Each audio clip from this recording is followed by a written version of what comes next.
Welcome back to the Netrunner World Championship 2025 in Edinburgh. My name is Andre. And I'm Juniper. And thanks so much for joining us. We are returning right after a dinner break, finishing off our last 3 rounds here of our first day of single-sided Swiss. And what a day it's been. It's been so much fun. I've had a great time watching all of these games.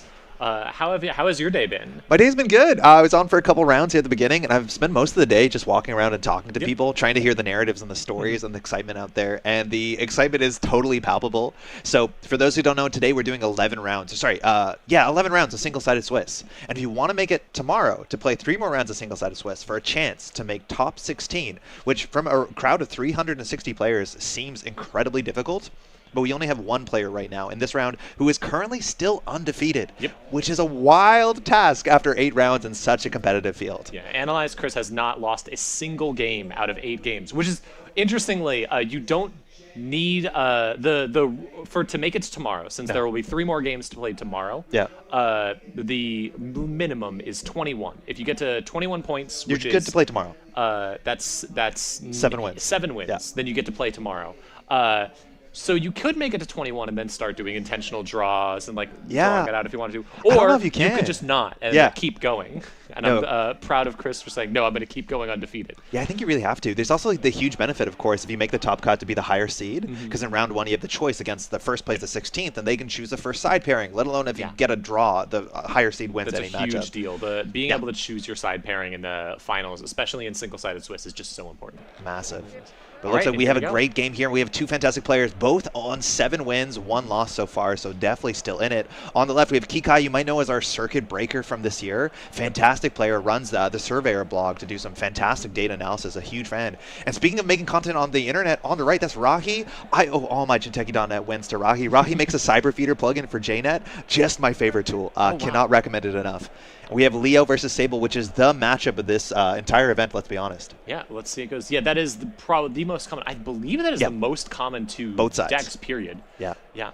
HQ is the mark there. It looks like Rahi opened. Predicted planogram, we see that pretty commonly as a little econ option here to get some maybe good play after you get down that humanoid resources. But Bravado on the HQ mark, no res. The axis here, again, we didn't see if there's a mulligan here, but we're going to get the click back again. That Sable mark die will also be replicated with the cards there and kind of in the bottom, the center. Rahi went for the mulligan, it seems, so let's see how bad this hand is. Castleroid. Kikai, a bit of a laugh there. Not a card you're commonly seeing. This is a bit of a tech option. It's an untrashable, cheap little barrier. And while Biroids don't always end the run on their own, that is a card that will stop you against those Chisel Charms, against the Aquaceris crew, against any of the Anarch Ice Destruction. Very good against the Anarch. Not as great against Sable, especially if Sable gets a couple of coffees down. Yeah, so we'll see if this is Dolls or Kurapira. If it's Kurapira, you want to watch out. The small barriers, you get those bypasses banked in for the big bronze. We'll see if we... I think I'd be more worried about Kurapira than I would be about Dolls, because I feel like with Dolls, if you're doing like a Leo Glacier option, you can potentially just put down enough ice. Yeah. You can just ice up so heavily that Dolls really struggles, while if you're going up against something that's more Kurapira, yeah, the Dolls matchup is really interesting, and I think Leo is favored into that. So we'll see what the breaker option is for Kikai. Remote check, Spin Doctor, makes a lot of sense here. I think you're expecting a spin or a Tranquility. And after Rahi draws 2 cards and lays it on the table, says your choice, and Kikai takes some thought, but it looks like that spin is going to stay. Not worth spending the money for right now. We're clicking for credits, last click, class act. We didn't draw this turn, I don't think, so we're going to get that 4.5 cards. You get that filter draw, and from now on, as soon as turn 1, Kikai is going to get that very, very valuable filter draw. Okay, then we see breakers. Normal breaker, so presumably it is not a Dolls deck. We're playing that good old Netrunner where the text on the cards matters a bit more. Looks like EC pulled out, considering to return to the bottom. I think that was a Transfer of Wealth. Transfer of Wealth, yeah. So that sort of card can be really hard to land, because of course LEO can always just end the run. Whether you're trading a Boomy for a transfer, sometimes it's a fair trade, as much as being left with an open HQ after that can be a problem. There's a couple cards drawn that's very likely where I have at least one agenda in hand, and I think we do see an agenda. Kind of looks like an Ingotan, which I'd be surprised to see, so maybe I can't get that read quite right. Interesting. Or it could be just a very interesting Leo build. Yeah, could be. We've seen a lot of common, like 7 agenda Leo builds, 8 agenda Leo builds with ADT accelerated. That's not what's called. Architect deployment test, excuse me. But it's very common to see that 7 agenda Leo where you need to steal a lot of the agendas in the deck, nearly half the agendas to get 7 points. Let's see where this goes. All right. Click. Slowly. 1 going to click for credits. Clicking up here. On 9. Not a massive breakpoint in the deck. 10 technically if you want to worry about a tier. Click 2 again. I think there's another spin in hand. We're going to be building a server. The card you want to stick here? New server. Okay, that was click 3, I believe. Oh no, ice. The third click is putting something in. Okay, so we've got a server. We've got ice protecting it. We're looking for Humanoid. We're looking for Tranquility. Archives is the mark here. So we'll see if we just get a fun run. Carpe Diem, I think, is in hand, whether you want to just play that for Definitely clickless 3. Definitely would rather see R&D, given that there's the open R&D. But it does let you just make some money off of Carpe Diem and stuff. Start with draw. Already got a lot of cards. I think it's a Breaker, an Echelon, and a Clean Getaway, of course. We're going to keep the Echelon. Apparently, we have enough run economy in hand. And the Echelon, again, not great early. If you're expecting to break Boomies and Drafters, 3 strength is pretty prohibitive. Yep. You need to install a lot of the board. Let's see. There's the Carpe. That's just 3 money. I mean, also the click back. Yeah. Which is nice. That's the one nice thing about having it. Even though you can't do much with it, you can get the click back on something like Carpe Diem. Saves you a little bit of time and money. That's a big conversation today. Would you rather play Moosely Hot or Sable? Because sometimes you can't make the run. If LEO has that ice up, but you don't have your breakers, it doesn't financially make sense. Moosely Hot gets the value.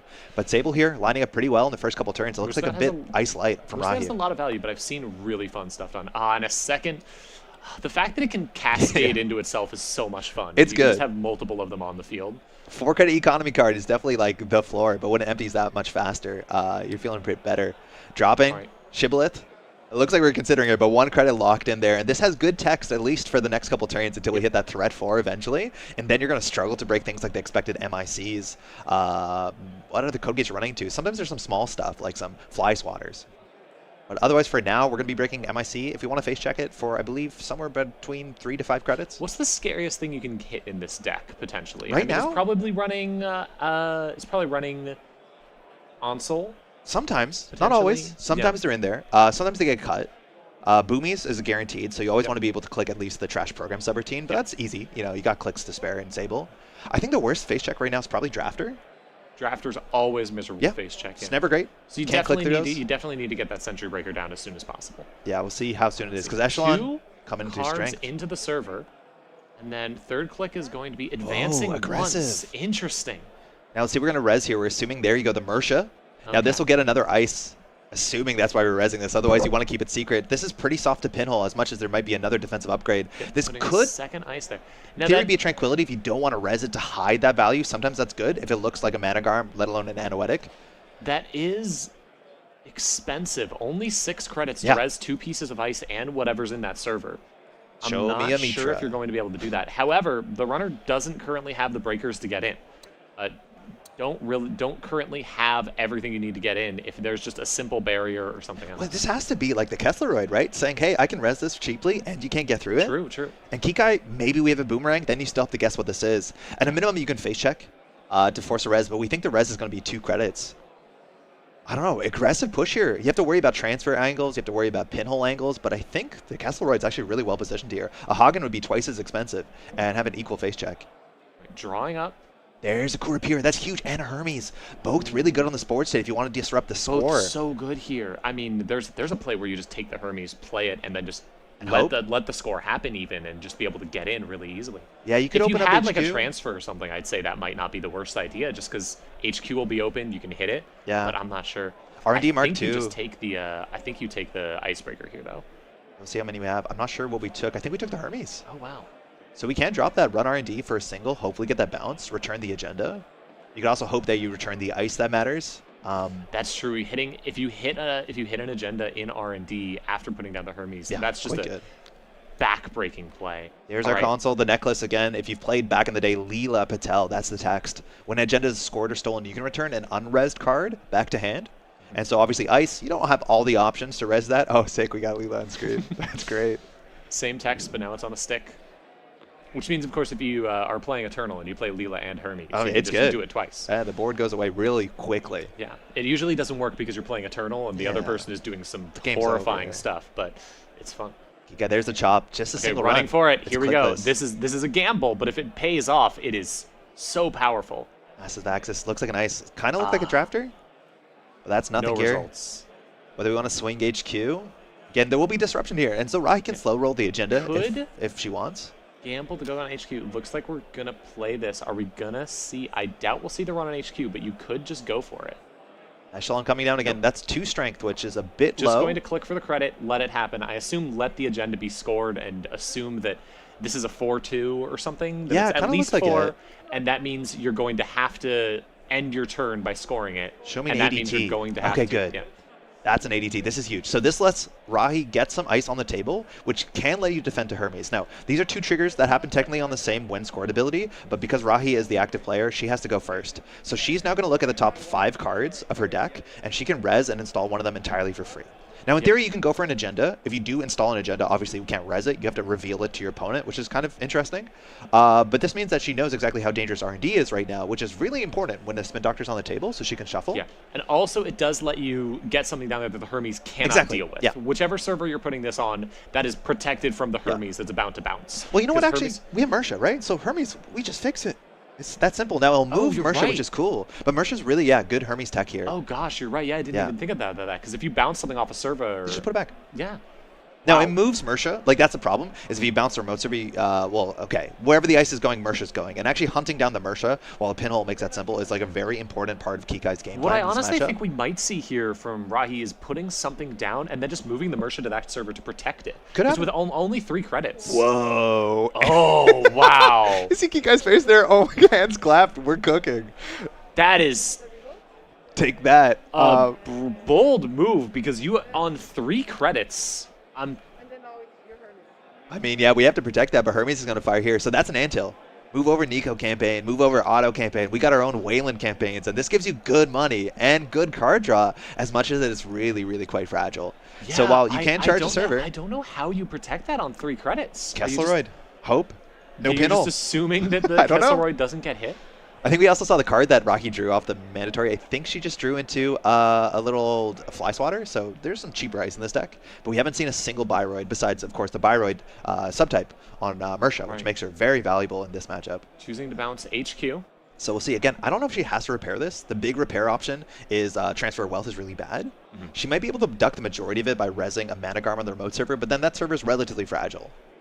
If you want to just charge it down. And Kikai really needs to take down that.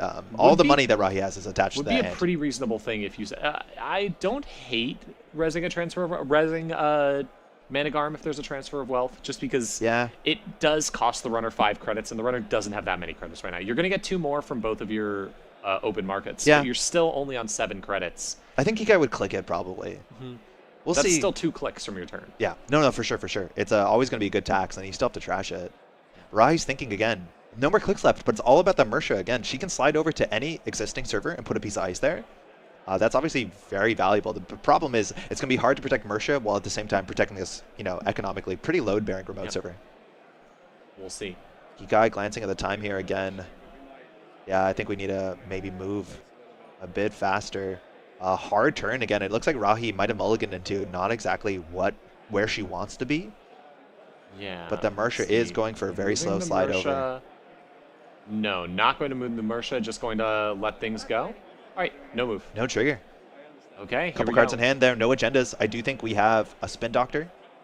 Archives is the mark. Archives, that's easily the worst one this turn. Yeah, especially this turn when everything's open.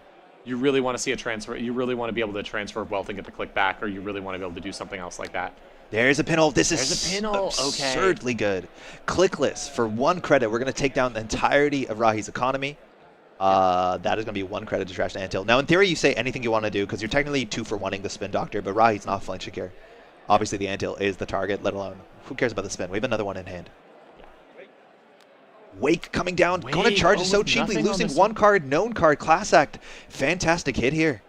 And now we're going to be able to get those power counters from successful HQ runs, transfer them into R&D. This is pretty disastrous if Rahi cannot stabilize, and she's going to need credits to do exactly that. See where this goes. Mersha for 2. That's going down. Spin might bring it back. You guys thinking about it? It's interesting. All right, going to trash it. HQ, going to get the second counter there. We're missing the first one. Need to get those Wake implant charges. Kikai, very well known. I think one of the last competitive seasons playing very heavy hardware, criminal, playing Steve Cambridge and lining up all the criminal hardware from left to right so you can do the sequenced order because it gets kind of complicated. Oh, I think the Wake charge ended up on the Hermes. I think he just missed. Yeah, there you go. Right. Hermes counters. We're going back in after a draw. Want to get that Class Act value. Second card here. So we see. Booming. There's the booming. Okay. That was bounced off of HQ for sure. Yeah. And then last click, I think we saw a draw. Yeah. I was in the middle. It was like interleaved, yeah. Yeah. Top deck again. She knows what she's drawing there. Looks like it's a hedge fund, but obviously that's going to be her whole turn. If she wants to do credit hedge fund, at least you can bring the Mersha over if you want to ice up HQ to stop. Hedge fund would let you put something out. I assume that's what we'll see. Credit. Yep. Credit.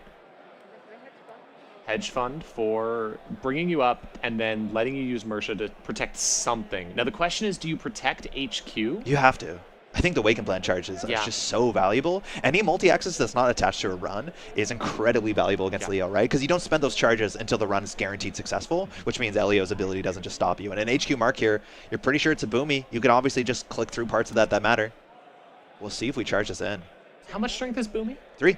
It's basically drafter. 3. Yeah. Okay, so you aren't at a good spot yet. With one more breaker, Echelon deals with it really easily. But until that point, it's really rough. Pinhole and Hannah are the choices, both good at dealing with remotes. We're going to go for the Pinhole here. Makes Again, sense. That Mersha you want to chase down. Probably won't happen here. Again, a lot of these decks are running Managarm or Anoetic, sometimes as one-ofs even, and those are cards that are much harder to deal with. Really needs to see a little bit more money to make sure you can get into stuff. Or getting that other breaker down would be so nice. Twinning? Winning is a bit harder to charge. Again, all we have access to is the open market, so we need connections or locations, I want to say. That might not be right. Jobs and connections? Yeah, that's it. That's it. I think. Yeah. Rare subtype. Look 3. Again, I think we know the boomies in there. Deciding whether we want to pressure in. We're going to be running R&D. Running R&D, going to hit this. If you hit an agenda, you do get to bounce stuff with the Open HQ. Going to shuffle back in. She knows the next cards, so she needs to go for the shuffle here. And it looks like the ADT version that Rahi's playing is definitely on more agendas than some of the 7-point versions that are only on. Which is really rough 3s. Against Hermes here. Yeah. Because if this hits any agendas, you can bounce what's on HQ and then just head into HQ, trash the. You can chase the Mersha, yeah. Trash the Mersha and get into HQ. Could put more counters on Wake again. Yeah, this can snowball really poorly. Yeah.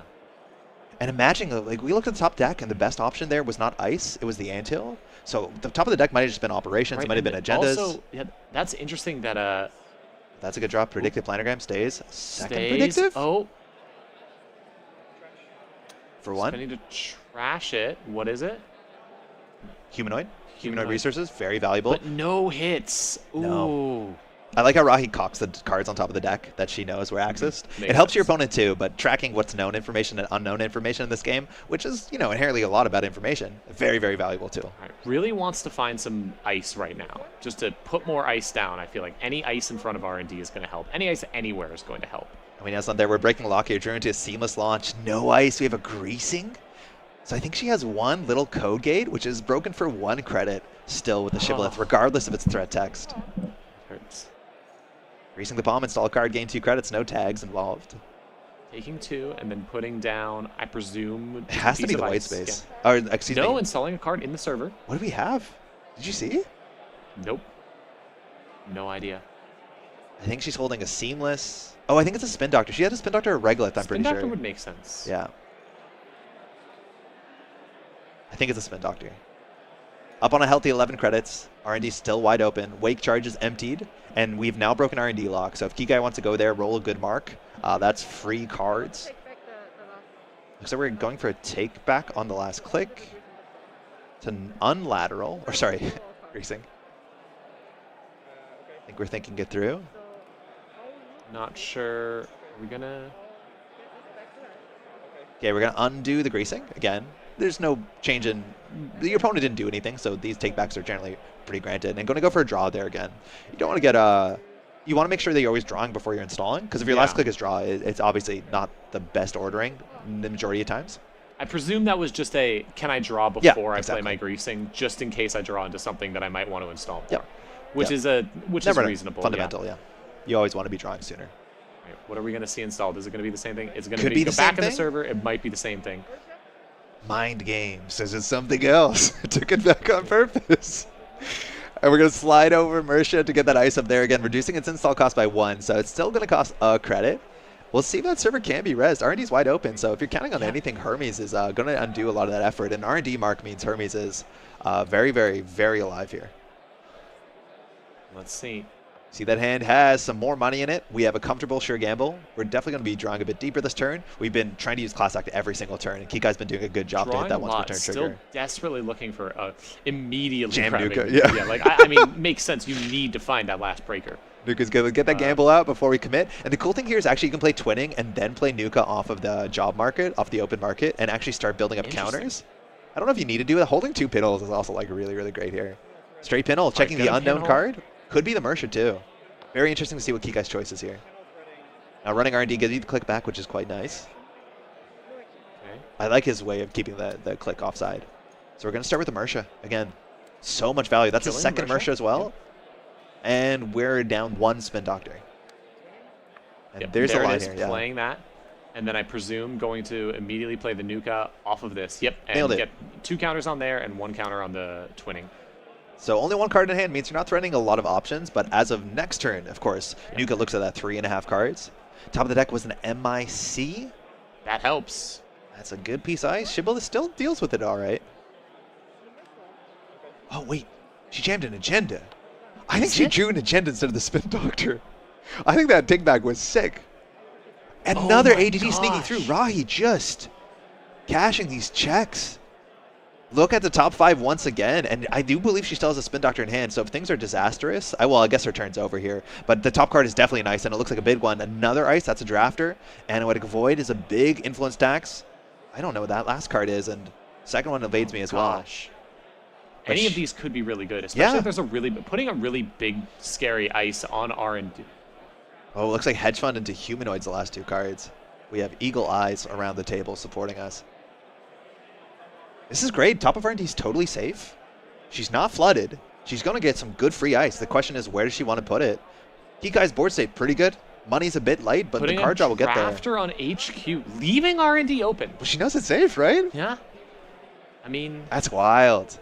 You also technically are meant to say the ordinal number, so Kikai can say, like, do you install the 1st, the 5th card? There's some information to be given in that, in some board states, especially if you know the top deck, but not the case here.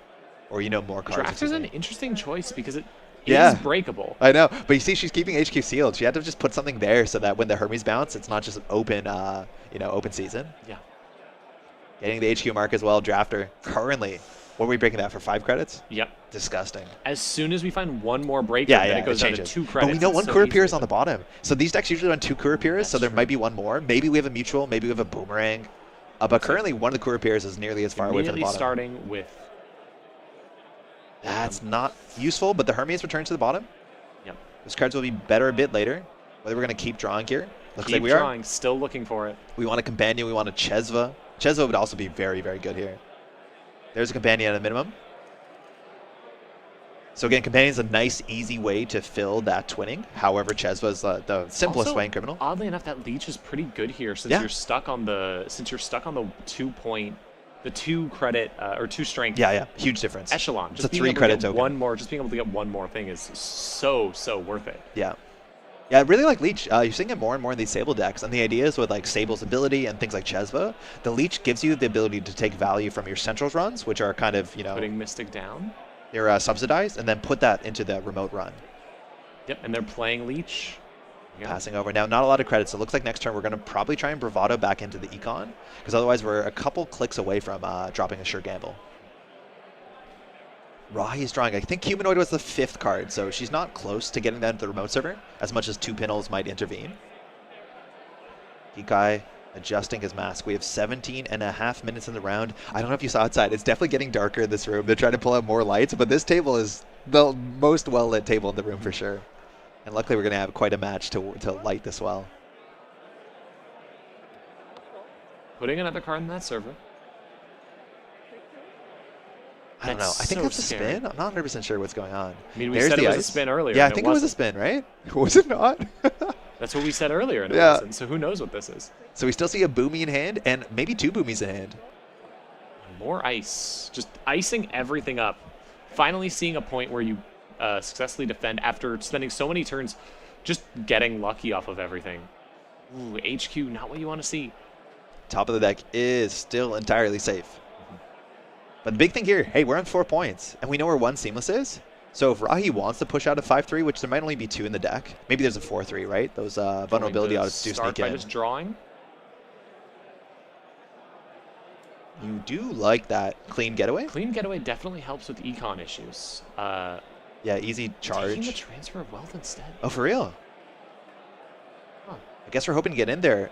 Again, we still haven't seen a buy rate yet, so the chance of the ice outermost being a buy rate, I mean, I guess it's high, I suppose.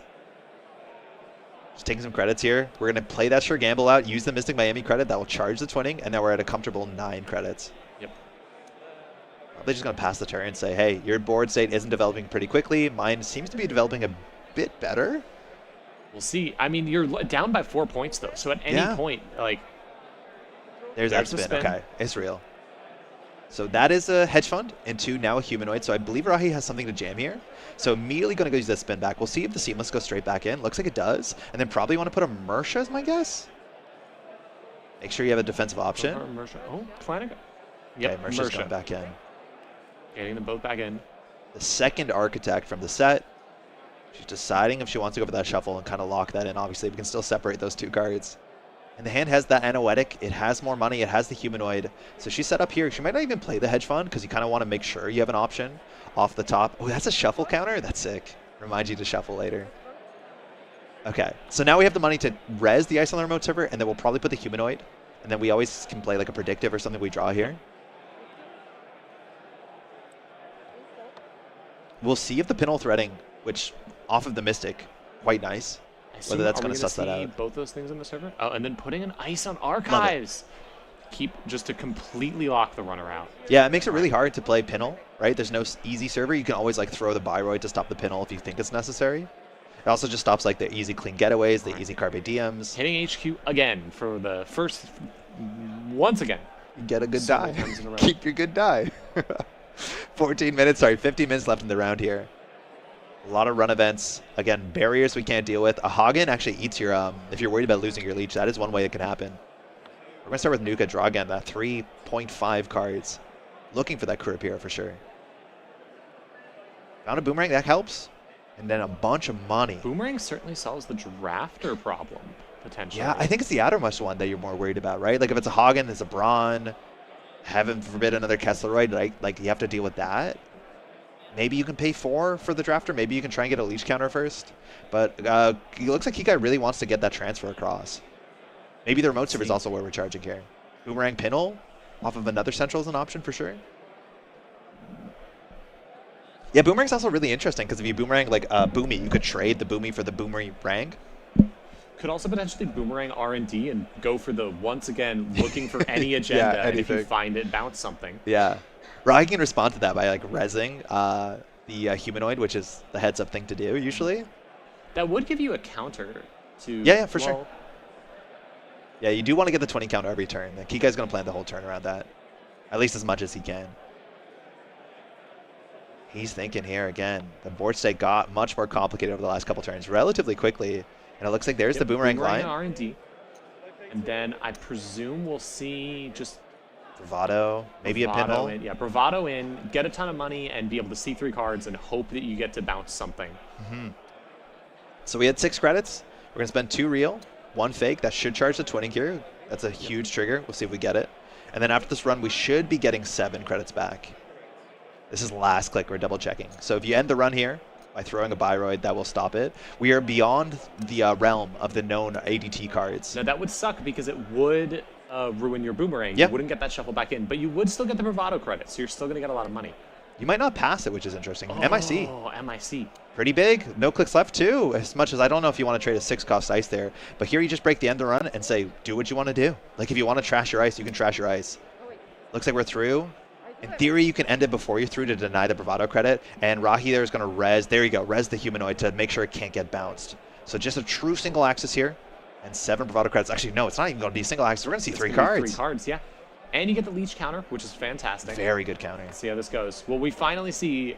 We haven't seen a lot of agendas. Kikai's been seeing his cards right off the top all game and has not seen a single agenda from Hedge fund, drafter. I'm tilting my head as if it will help.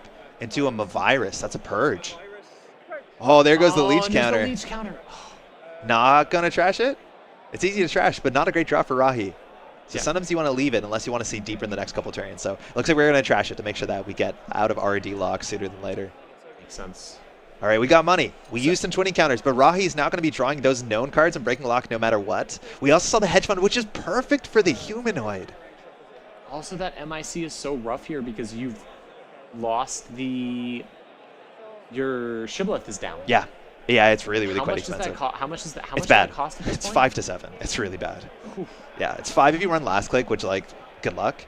7 if you want to break all of it. And leech does help a lot. Again, even one leech counter I think saves you 2 credits. I might be wrong. It's still pretty all right. Oh, Sam was the next card. Send a message was the last card there. That's what Rahi needs. I think she has, I don't know if she has a seamless. But now we get 2 installs and an operation play off of this auto battler Rashida-like. Wow, what a game.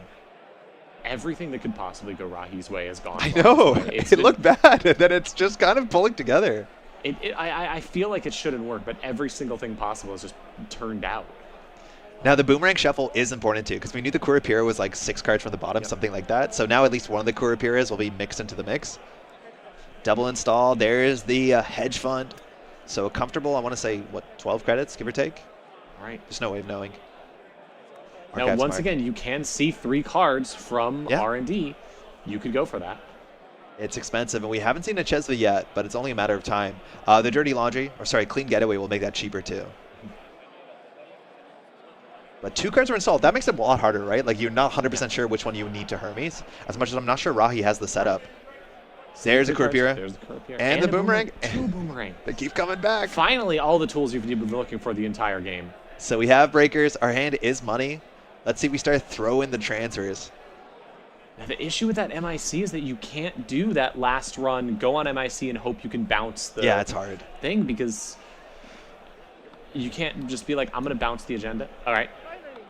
Fractor Rahi says, finally, yeah. No joke. 10 minutes left in the round. Full breaker suite assembled. Take that, dolls. And at this point, and of course, when you finally are ready to run in with your breaker suite, marks on archives. You can't even do it. There's a transfer run HQ. So many turns of it being on there. Boomy, we might just throw that. Again, now we're breaking this for 4 credits. This is why you play Echelon. 2 for each. Now that we're at 3 strength, which is pretty good. So we'll see Rahi throws this. Again, if she throws this at Kikai, Kikai can now run wantonly. HQ for 2 is fine. You also can charge a remote server, so denying the transfer there. And I think we have a couple stacked in our hand, so we have a run event here that we can land for sure. 1 click left. Mark is not HQ, but there's the second transfer. There's the second transfer. Well, does this mean we're floating a tag? Yep.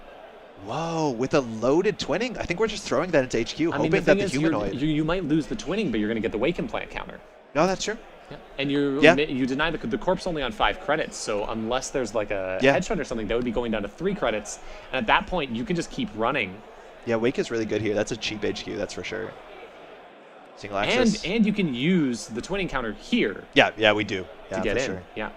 Now this is the thing, you're floating a tag. Not only does this deck have Greasing the Palm, we know in hand there is the copy predicted planogram, so if you want to have that Rashida Yahim draw 3, game 3 for a single game action, you can do it here. Potentially.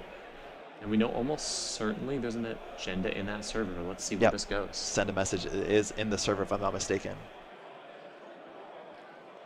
I think it's back to Rahi. We have drawn a Mersha. Super valuable, but HQ being soft, we're 2 transfers in. The question is whether you can afford to do double advance and say, hey, I'm on 3 credits. That doesn't seem tenable, let's be honest. So we need to get some money here. Whether you want a planogram for draw 3, game 3, that's all the value, but drawing 3 into a relatively open HQ is easily a disaster with so many agendas left in the game. Rahi thinking it through. Saw Jai with his cape walking through the background. There, let's see if we go for full value or whether we just say, I want 3. Taking 3 credits. That'll give you some money to trash. Oh, we're going for it. That'll give you some money to trash the twinning too if you want. If you need to. No agendas. It was Humanoid Hedge Fund and then a Boomy.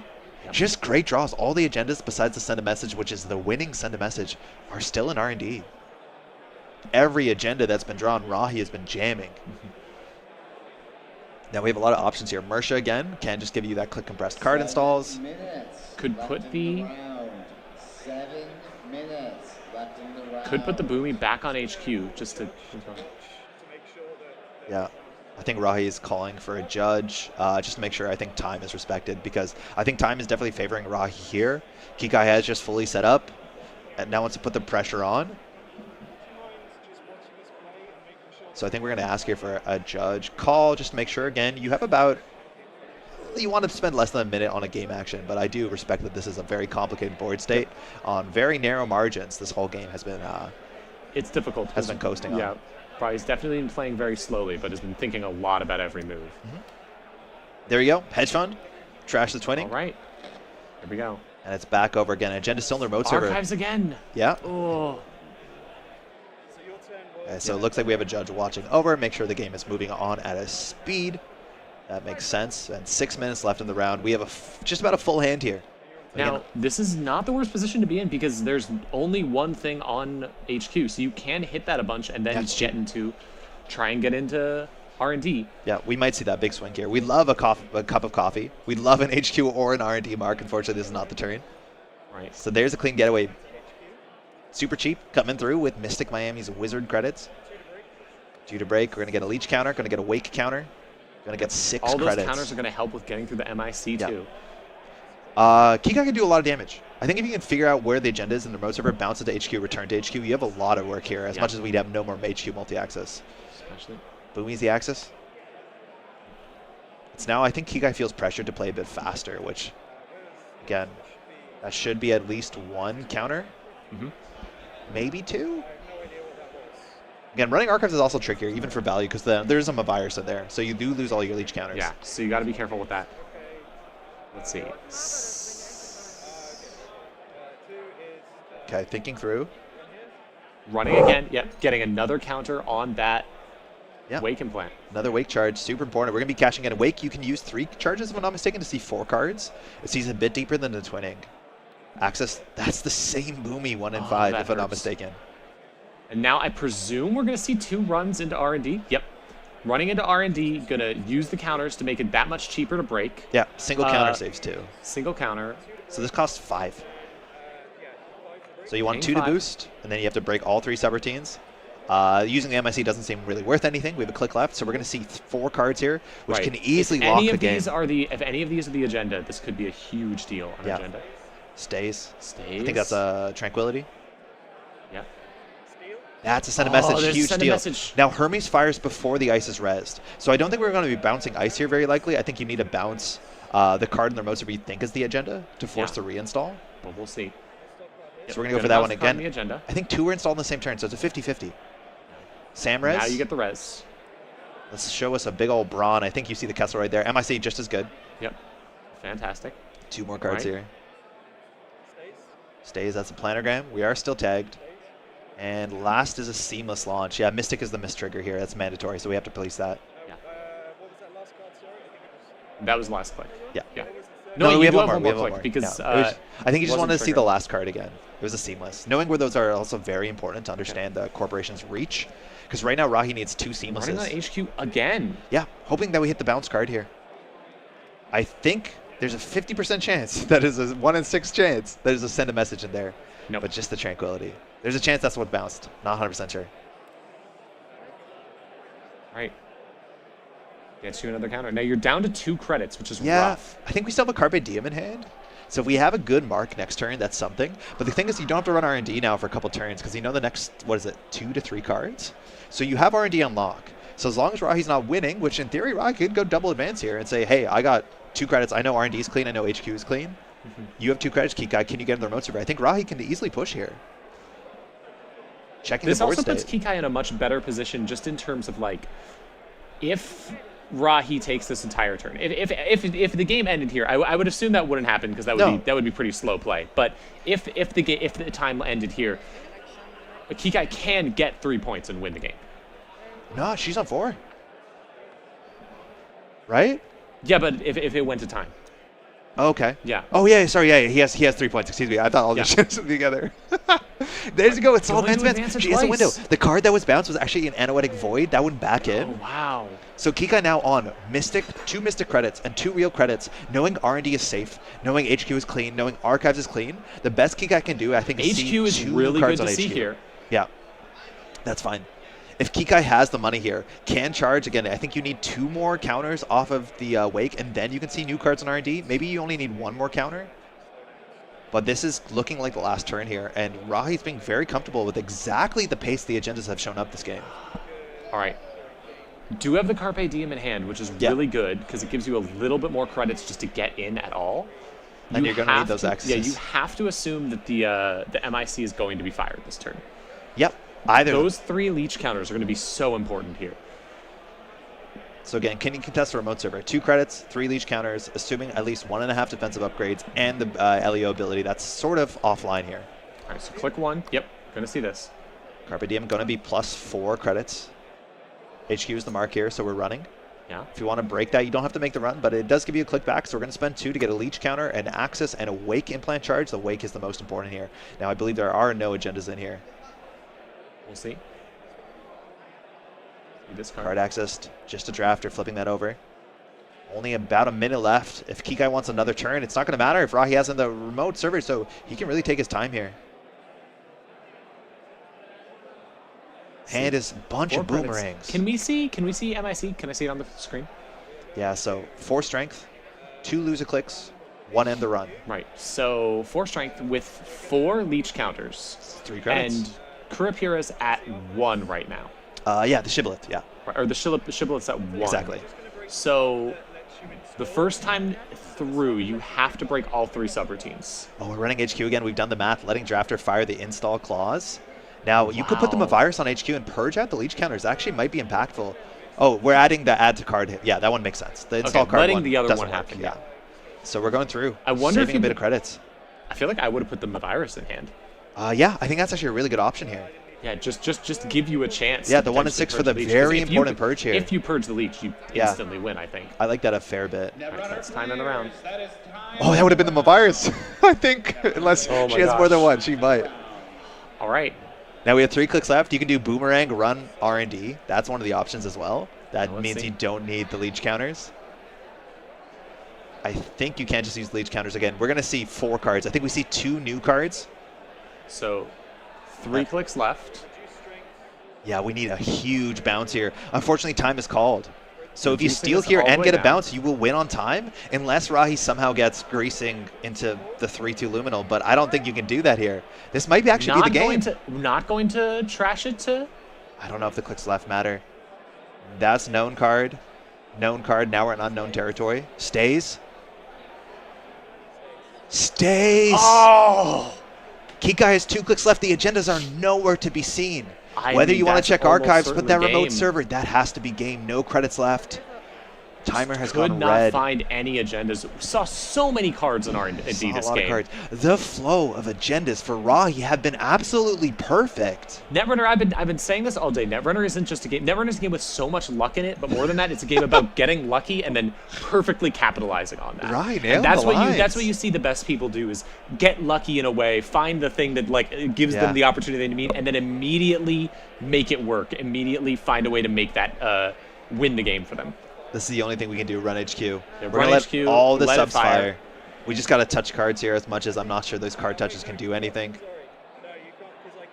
Sorry, wait a second. Just let me take a credit because at least you can't do the install. If there's an agenda in hand, you can't do that last click because they can install the agenda on the table and it's safe. But I think this is a totally clean hand. Rahi has us on lock. What a strange opening, but what a good ending. Yeah. All right, and then is that the game? It to 5-3. That's the game. Oh. Wow, what a game. Not needing the Cyber Feeder plugin to win on paper. Rahi takes it. What a great game. Incredibly well done. Yeah. Well played to both. That was clean. You heard it here first, folks. The Cyber Feeder plugin is better than the Surveyor block. Oh, no. I'm kidding. They're both wonderful. They're both fantastic. You should check them both out. Check it out. They're both really fantastic. TraceX Surveyor on, just give that a search. And if you're on Firefox, Cyber Feeder plugin, you cannot recommend both it enough. Both are really, really great. Yeah. Yeah. Phenomenal. I read the Surveyor. I really enjoy it. Yeah, it's a great thing of looking at stuff. Read all the time. Both fantastic. Parts of the Netrunner community. What a round. Again, we're just returning after dinner. I'm worried that the energy was going to be lower because people would just so excited. It's getting a bit late here, but what a wild game. We've really hit the tense part of the night where everyone is fighting for their lives. Yeah. Oh man, tomorrow it's going to continue. It's going to go on. Yeah. We have 2 more rounds tonight. Yep. We're going to be throwing to a small break. Sorry. Throwing to a small break. I'm going to be stepping away, and then you're going to be casting with Izzy next. Yeah. So that'll be fun. Don't go anywhere. You're watching the World Netrunner Championship 2025 here in Edinburgh. We got 2 more rounds of Swiss. See you in a bit. See you then.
Welcome back to the Netrunner World Championship 2025. My name is Andre. And I'm Izzy. And we're just about to start round 10.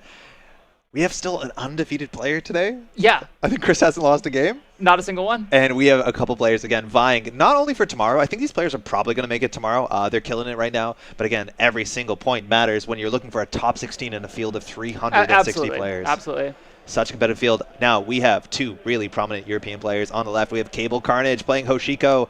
Not 100% sure what type of Hoshiko this is, whether it's good stuff or No, I haven't seen it. I think it's good stuff. Maybe it's on dolls. I think that's actually going to be a very big question because Minstrel on the right, this Polish player is known to play Epiphany. It's her first NBN of the day. Oh, yeah, on stream. Yeah, NBN. Very not well represented. But we have a bunch of players out here who are still undefeated playing specifically Epiphany. Yeah, and Minstrel is one of them. Yeah. I had the pleasure of playing against Minstrel yesterday at the team tournament, and he was playing Epiphany. And for those who've been following, Minstrel came in top cut at the showdown, the online showdown, just a couple weeks ago, playing this 54-card Epiphany deck. He and his team have figured out how to get it down to 49, exactly which last 5 cards you want to take out. But the big thing about this deck is that it's only on 2-pointers. So one of the big Epiphany problems is if you're playing the 5/3, things like Next Big Thing. It's a very powerful card, but Epiphany struggles to score it out using Hollow-Man tricks and top-of-deck tricks with Epiphany. And so now on only 2-pointers, while Minstrel's going to have to score out 4 agendas, the runner's also going to have to steal 4 agendas. And that's a very big difference when you can just lose on Central sometimes with Epiphany. Yeah, and the Next Big Thing button makes less of a difference when you're not looking for the kill in response to them taking it. Now, tags will matter. Some of the power cards there, we see Oppa Research in hand. We do see that working prototype. But 2 of those cards are the power cards you want in the deck. And there's the mulligan. That's do you know the text on Stoke the Embers? If it's installed from the top of the deck, you can reveal it and gain some money and put an advancement on it? Yeah, exactly. And if you score it, you get a bit of money and put an advancement. Now, it's not only the top of the deck. It's anywhere besides HQ. Yeah. That's perfect for Epiphany, but if you actually know that Minstrel does these wild lines where he'll discard agendas, score an agenda, fire powers that be, get the Stoke the Ember from the bin, which gives itself as a counter, and he can score 4 points in a single turn. We really do love the powers that be. It's really, really cool. So I think we're going to see some very high-level play here. Now, it's up to Cable Carnage to figure out, again, how bad the tag punishment is here. Usually we're looking at for 1 or 2 tag punishment cards, things like Shipment from Vladisibirsk. That's a bit of a fast advance. Get some counters on your advanced cards. And this hand still has some agendas in it, but if a VSA is going to hit the table, that virtual service agent, you're going to need to find a decoder sooner or later. And we do see dolls, so we don't know how far away that decoder is really going to be. Yeah, that's going to be the real problem. We'll see how bad the face checks are. First click draw, we got some Flesh and Blood sleeves. Now, R&D's on the table, it's just marked, but we're going to keep our deck in the top right corner. I haven't seen anyone do that, but I think that's actually pretty cool. Probably makes upgrades clearer. Yeah, for sure. Now, double install.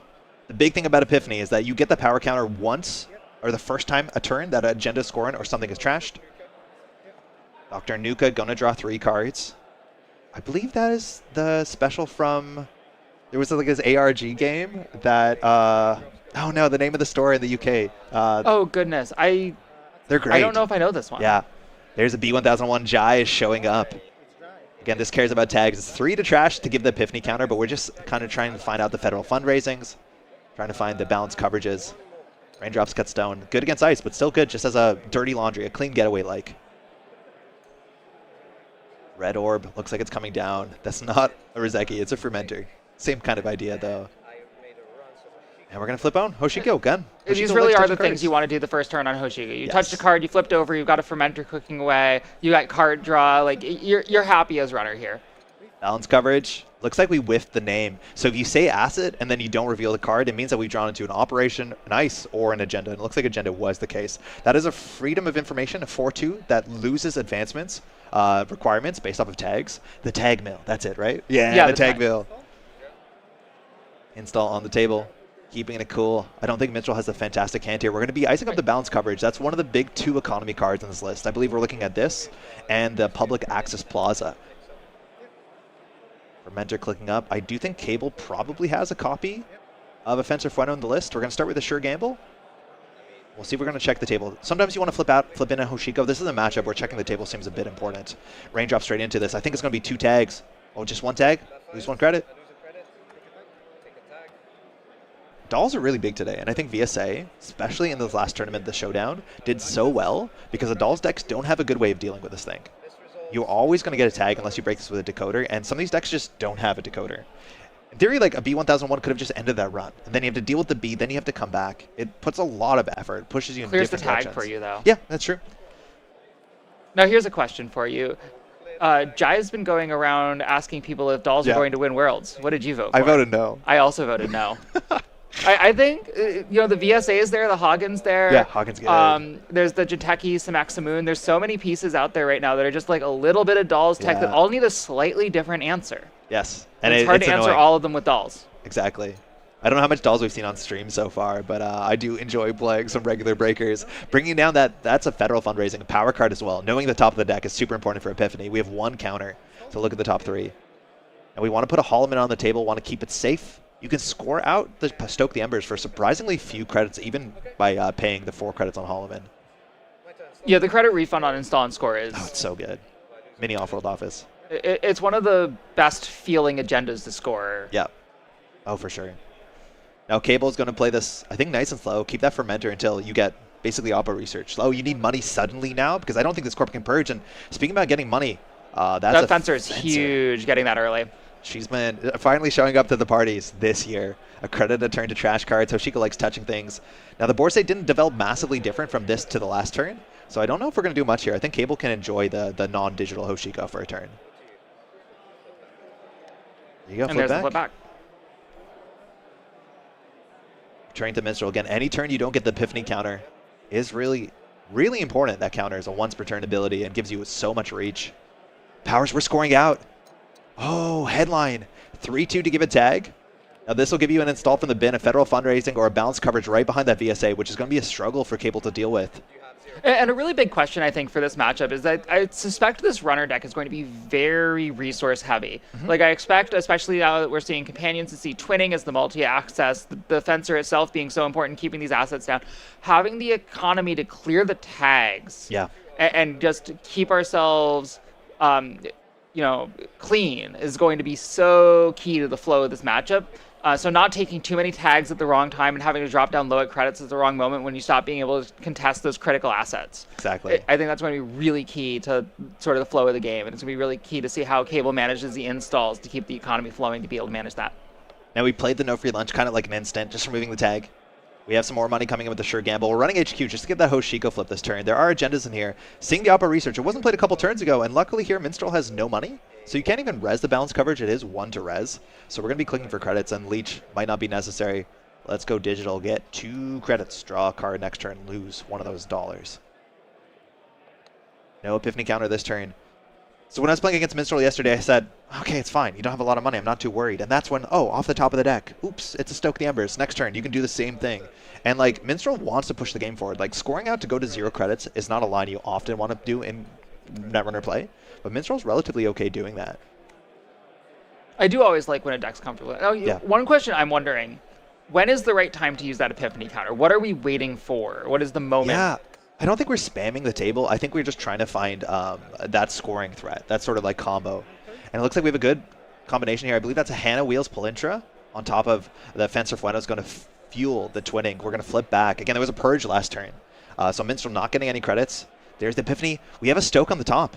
Again, very carefully, you can't rearrange these cards, so you have to say the ordinal number of the card you do install off the top.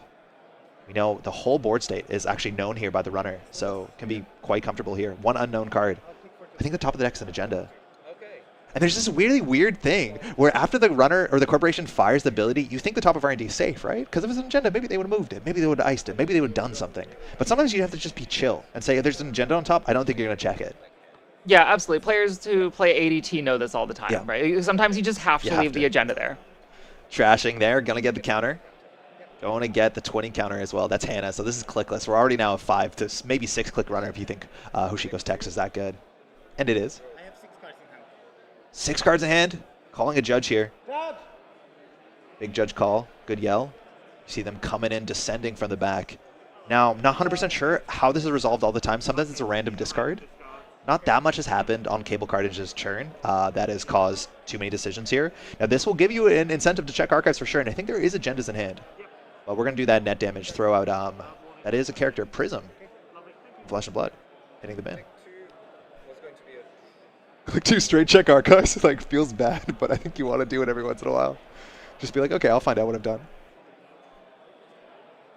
Do you think we ever play dolls? If VSA is the only ice on the board, just keep them in hand. Why spend 3 credits? You're not worried about damage unless you're tagged, and even then you probably have a sense that based on what you've seen that it's a vegan scoring deck. Yeah. Like powers is not something you see very often in a deck that's trying to kill you. Exactly, yeah. I think the only thing you have to worry about is ping. I think the deck's on maybe a mess in the chest, though. That's the only thing that's like requires an answer from you, but you're totally honestly, right. Ping, the part that needs the answer is to tag. The dolls don't help with that. Well, you need to get through it, right? Eventually, but then you put the dolls down after. Exactly. So it looks like we're going to go Pinel through deck, get down that bounce coverage saying you have nothing here. No information off the top of the deck. No economy coming in. And again, all the economy in this deck should be attached to assets. Off the top, there's prototype Spin Doctor into Hollow Man.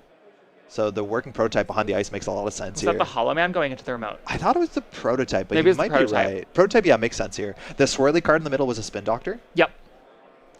Now, having that extra pinhole in hand to deal with the prototype is going to be huge here. Bouncing the resources would be... It's gross. if it goes fast. And the prototypes get out of control so quickly. They're just that you so far behind when you can't draw through the cards that have been put back that you can't afford to reinstall. Big Fermenter just drew into a Paladin Puemo. Again, with Hannah, we're very easy to check the table. In theory, this could be a Behold if you're worried, but a fundraising. Easy to trash that if you want to, as much as that's going to be another power counter. So that's going to be the counter. You're going to get another 20 charge here. Oh, going to res it before you trash it. You might as well, yeah, to get the counter on the prototype. There's the pinhole. Cable taking down the prototype. Now, credits here, you could see a small oppo going through, and that's when you just clear the fermenter and clear the tags. It's a bit of a speed bump. Actually going to be maybe more damaging financially to Minstrel's side of the table. Yeah, you're never upset to pop a fermenter for 4 credit or for 8 credits, 4 counters. Paladin's coming down. I don't know if we would like tempo the Hannah if we get oppoed here. I think we'll just chill. We'll take 2 credits again. We will lose one of those to Hoshiko on the start of next turn. Both players checking, I think, about a credit stack. And again, the next card on R&D is known. That's a big thing with Epiphany. They install a card, mandatory draw a card. And I do imagine both players are tracking very carefully what cards are known, what cards aren't known, when R&D lock, so to speak, has been broken. Cable getting there. The counter on the twinning was missed that turn. Again, if you use counters off of a known, or off of an installed card, you use credits, excuse me. Resing a Spin Doctor. Draw there was a Hollow Man, and that hand is mostly agendas. Awful Office. 3 Crypto Crashes. That hand has like 8 points in it. Maybe 10 points. Not the worst hand I've seen on stream today. Well, when Minstrel just can't put, like, it's easy to have a hand of assets and just say, I'm going to shuffle 3 up and put them on the table. And when you're not doing that, kind of tells you something dire here, but the Spin Doctor is going to fix it. Oppo coming in. We're going to be clearing the hand out. We'll see how quickly Cable, just you run the Spin Doctor, whether you run Archives. There is still one unknown there, discarded by the 6 hand size. 1 install, 2 discards with a Spin Doctor feels really good here. Good recovery. Well, see what's in the remote server. I don't think I have any way to cheat clicks. Like, this is not a Wage Workers deck. I don't think this is a cohort deck. So if you have a 4-2, you have to Hollow Man it. That might be what's in the remote server. But the agenda does look pretty safe behind the VSA. That's something that's hard for Cable to check. Couldn't get away running Archives. Going to get 6 credits and force the Spin Doctor to remove itself from the game. Pretty clear that there's agendas in there, putting those back. Yeah. Now, I think there's still a 3rd face card down there. In theory, Minstrel, you can shuffle this card to make it less obvious what's going back, but it's pretty clear that we were cleaning the hand there. There is 1 face down I think we still need to flip, if I'm not mistaken. Believe so. Face down check. Powers was random discarded. I think that's what Minstrel would have discarded anyways. Seems likely. Yeah.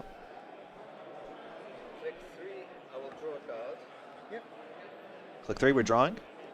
I'll give a little cut.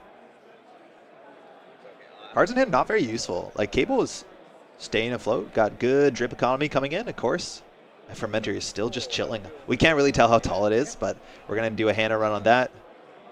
It has 4 counters on it right now, if I haven't lost count. Yeah, that sounds right. Heading towards 5. Now, we know the Oppo is coming. That's all we got right now. Going to take a credit. Again, that hand. Do you know the 1 coster on the left is with the mail on it? I'm not 100% sure. Maybe it's another Nuka. We're going to be drawn up. Now, the deck was totally shuffled. Now that we have information. We have 1 Epiphany counter. A 2nd VSA is actually pretty reasonable here. Just a really solid piece of ice into the matchup. Just so taxing. If you can just protect 3 the credits B1000, and a click. Yeah. But B1000 now is like very, very valuable. Off the top, Crypto Crash. Oh, we're going for it. He has, exactly. This is what I mean. On 4 credits, you actually can threaten out a score. This is wild. So now you res the Hollowman, pay 4, and you actually end up still with credits left. Imagine fast advancing from the top of the deck for 4 credits. It's wild. Like this is, I don't think a lot of players know the reach of this thing. Right? Like just slowly we're really pushing forward. seeing it happen. Yeah. Here. Like you have to be slightly more aggressive than I think you do because the thresholds here are so low. With 2 pinholes out, that Hollowman has to go down. If there's another Stoke on top of the deck, you can just do this again next turn.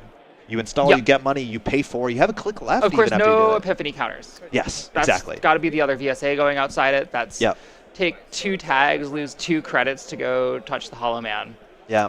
Maybe with the 1-3-2 out, you can let that Hollowman chill and just not give any counters. But if you want to run R&D, you want to get any aggression on to steal those agendas, you're going to give counters. Yeah, absolutely. And of course, it's not just trashing. It's stealing an agenda gives the Epiphany counter. Exactly. So interacting here is just tricky. Like, you can go up 2 points, but is it worth it when your opponent bounces back by saying, okay, here's 2 more for me? Yeah, we're on game point suddenly. Worried about 1-costers.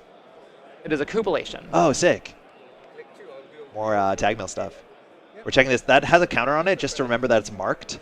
Cool thing is you can use the counter on Fencer Fueno to use the cupulation because it is after the run is successful. Yeah, and this is not considered very a steal. nice tech for this. Yeah, very cool. This Hosh seems very well positioned to this, other than the dolls lining up so poorly into the ice. Like, we've got the Fencer clicking, we've got cupulation to avoid the counter, we've got the Hannah to be able to check everything. The pieces are here for the runner, and somehow he's still on the back foot. Yeah.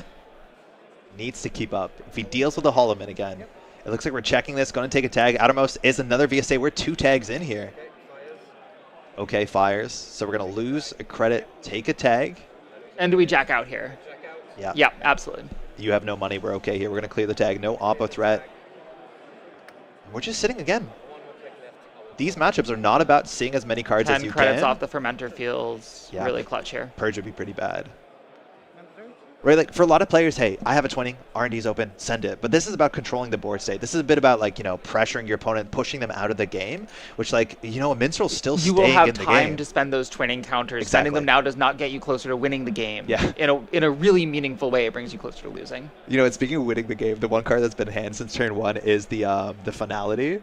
Yep. I'm talking to Cable about it. He's like, yeah, I have this card. You know, if you're really losing the acid matchup, you just send it. And sometimes you win. And, like, yeah, I guess that's our panic condition. And, like, with the twinning, see, what is it, 6 cards? That's not that bad. The hand is dolls, twinning. I think we see a Keiko there, which is still a really good econ card, a credit a turn. I wouldn't be surprised if we see a sweep the hand, touch a 2-pointer. Okay, it's time. Yeah, send it. Because there is, I still think, a lot of points in hand. Off-world office. And then 2 copies of Crypto Crash, I think. I believe so. 6 points in hand. Yeah. So even pushing in the remote server, it's not going to go anywhere. Might be safer there, because I don't think Cable has a good way. There you go. I think we're seeing that. The double VSA stack. Did you see if that was the Crypto Crash or the off-world? I don't know. Discard 1. Let's see what the cup threat is doing to Minstrel. Worried about all of the cards you're holding in hand that have agenda points written on them. Cupulation does see all, let's see 3 cards, most of the hand. With twinning, we see all of it. Oh yeah, you're right. Full sweep. Hannah, we're just straight running it. Love it. 2 tags in. I don't know if we clear the Hannah on this turn to get out of this like tag prison. But it's going to cost you a lot of clicks, a lot of credits, technically, as much as we don't have a breaker for the situation. But I think there's an agenda in there. Hollowman also has to go down, which is nice. It is the off-roll. And this is good because you're going to give a counter anyway, so it's a perfect turn to just destroy the Hollowman on the same time, especially with those now free Fencer Fueno credits. The Cupulation is hosting a B1001. Yeah. That's a Jai special. Do you send it now? Do you just sweep HQ, see if there's any tag punishment? Like, you can do it here. You've got the 4 clicks left, and if you really need it, you've got Hannah to get out of jail. Trashing Hannah. Gaining click back, removing a tag. What a powerful card. So now we're still on like 5 clicks. We have options, as much as many of them are dolls. Clearing the tag, I believe. All right, I think we might go up to 6 points and send it finality. Yeah. It can just be that simple. Yeah. Absolute clinic there. Spending the credits off the, I guess we're out of Fueno here. We're going to see the whole hand. Flip them over in order. Oppo research is known. Second Oppo research. Show us the agendas. Wow. The ordering here. Yeah. Stays. Crypto Crash going to give you companion credits as well, which is quite nice. Paladin Puemo, she demands a sacrifice. And second Crypto, we're up on 6 in a single turn from 0 to 60. So here's the question. Yes. Yeah. Send it. Take the core damage. Minstrel doesn't know any of these cards, but hey, we're going to see 6 of them. And this deck is all 2-pointers, so it's running 10 agendas. So there's still 5 in the game. Losing that doll, 4 hand size won't matter. You think we survive this? We shuffled back the ones that were... I think this is gone. That's it. That's it. Good game. What a turn. Cable 0-8 in a single turn, saying, hey, Epiphany, you've been undefeated to now, but just getting down the companions will overwhelm you. You don't need breakers. Just take the tags. 20 minutes left in the round. Yeah, had that scoring threat, but not quite able to deal with the number of agendas in hand. Yeah. Well played to both players. Minstrel, a phenomenal player if you want to learn how to play this sort of deck archetype, which has just been doing so well this month, and I expect to see more Minstrel tomorrow as well. Yeah, absolutely. And honestly, playing it super cool for the points in hand that whole time, just uniced. Really rough start, but yeah, figuring out how to still get a thread going, keep pushing yourself forward. Well played to both players. Again, this is round 10. We have one final round tonight, and again, at the end of tomorrow, you can come back to play some more Netrunner. We have 3 more rounds of single-sided Swiss before we determine the top 16. And alongside that, all sorts of side events. There's so much going on. It's so exciting seeing everyone here. It is incredible stuff. We'll be back in about, I think, 20 minutes before the next round starts. I just want to say, my name is Andre from the Medfall Grid. I will be out tonight, but I believe we'll be joined by some phenomenal casters for our final round of Swiss today. Can't wait. See you then.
Good morning, good afternoon, and good night, Netrunner players. We are live from Edinburgh, Scotland, with round 11 of Swiss, the final round of day 1. My name is Cranks. My pronouns are he, him. I'm Eric.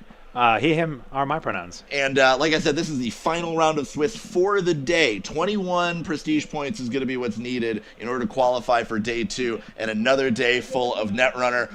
But we'll talk about that in just a little bit. We are live with our next game. On the left side of your screen, we've got Captain Nice representing Nebula Talent Management. And on the right side of your screen, we have D-Dark representing Nyusha, Sable, Sintashta. Nebula in the house, back from the dead. One of my favorite IDs in the game currently. Eric, what do you make of this matchup? I think it's a good matchup. I think Nebula is a tough ID to play against in general because it does tend to, well, the Nebulas that I'm familiar with at least, tend to put a bunch of ice up on centrals, and Sable is sort of uniquely positioned with Chesvas and Mark and stuff like that to take advantage of running those centrals repeatedly. So we'll see what happens. I think the big question for me anyway, Eric, is what kind of Nebula is this? Remember, Nebula lost touch-ups from the most recent ban list. Touch-ups was a pretty key card in pretty much all forms of Nebula, whether it was Nebula Kill, using it to score things like false lead and embedded reportings to basically put the runner in jail, such that they can just take away those 2 clicks at instant speed. But also in the fast advanced variants of the decks as well. Yes, false leads. Yes. But also in the fast advanced variants, just to score 3 2s. So we are underway. We're going to start off with a Your Digital Life from Captain Nice. That's one of the side event promos. Yeah, nice new prizing from Worlds this year. So YDL going up to 9 credits. It's a hedge fund. It's a hedge fund. Can't get a good look at Captain Nice's hands, but we are going to Ice HQ, flip on over to the Gemelong Arena. So could you explain how Nebula works? Absolutely. So the front side of Nebula Talent Management says at the end of your turn, if you have played an operation that turn, you gain a credit, you flip to the Gemelong Arena, which has some very scary text on it. It says that whenever you, first time you play an operation each turn, gain a click. Very unassuming kind of identity ability, but an extremely strong one that turns a lot of teeny little pieces, such as petty cash and previously touch-ups, into fast advanced pieces. Oh yeah, they're double-sided. Is this power counter? That's fine to use the power counter, yeah. It's advanced, but it's fine. So D-Dark going to start off with a copy of Dr. Nuke of Rolik. Bravado HQ. That looks like a Bravado. We're going to charge HQ. Captain Nice thinking about the ice res here. Early aggression is usually quite good against Nebula. You want to get them flipped off of Gemelong Arena as quickly as possible. We're going to see a ping, putting the kibosh on that run here. Getting a tag. Getting a tag in the process, yes. And okay, the click trackers for D-Dark is that little metal flippy guy on the upper side of the mat. I haven't seen one of those. They're like a fidget toy almost. Switches, yeah. Yeah, they're really nice. And it probably, I've seen a lot of players, tracking the opponent's clicks as well. In this case, obviously, still D-Dark's turn. Here's Carpe Diem. We're going to take the run on Archives. Gain 3 credits, ostensibly get our click back. There we go. And removing the tag. Seems prudent. Never know what can come out of Nebula. You don't want the nuclear to get trashed right after getting stalled. No. Seeing a Spin Doctor. That is a District's Spin Doctor. It is. And T-Dark is considering the trash here. Yeah, there's a real question about trashing here if you do suspect Captain Nice to be on something like Oppo Research. You never know. So, yeah, D-Dark content to let them keep it. Has to turn back over. Nebula flip back to the front side of the identity, so Captain Nice likely going to be looking to play an operation, if at all possible here. So what we see, a pinhole, threading in hand, and a class act. Yeah. Here's predictive planogram. Yep. The Worlds 2022. That will be flipping the ID later in the turn. It will. At the end of the turn, right? I've seen a lot of players put a credit on the ID to signify I will be getting this credit and I will be flipping. I expect that Captain Nice has enough experience to not need the mnemonic. Yes. Yeah. Looks like we're going to roll R&D as the mark. Well, convenient that one just got iced up for Captain Nice. D-Dark ostensibly going to be drawing up here.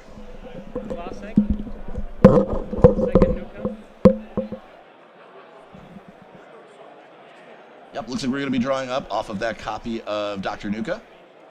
Drawing into a sure gamble. Lots of money there. Another copy of Nuka entering the hand. Clean getaway.